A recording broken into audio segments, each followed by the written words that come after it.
Iran, Israel आणि अमेरिकेमध्ये युद्ध सुरू होता. त्याच्यामध्ये अमेरिकेनं माघार घेतली आहे आणि इराणची खारमुच्च खाडी ही बंद आहे.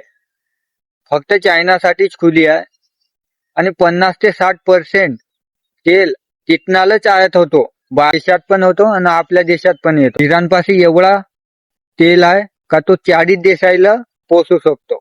आणि इराणची नेव्ही भारतामध्ये सराव करण्यासाठी आली होती. तेव्हा विशाखापट्टणम मधून परत जात असताना इंडियन ओशन मध्ये अमेरिकेने परस्पर उडवून टाकली तिला. जेव्हा इंडियन ओशन भागामध्ये जेव्हा काही घडते किंवा काही होते तर याची माहिती परराष्ट्र मंत्र्याला असली पाहिजे.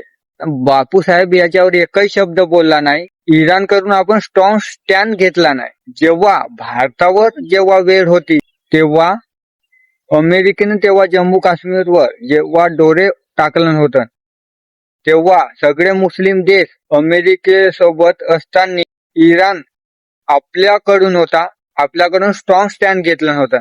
तर तुम्ही विचार करा का आपले तेलाचे जहाज इराण जाऊ देईल का?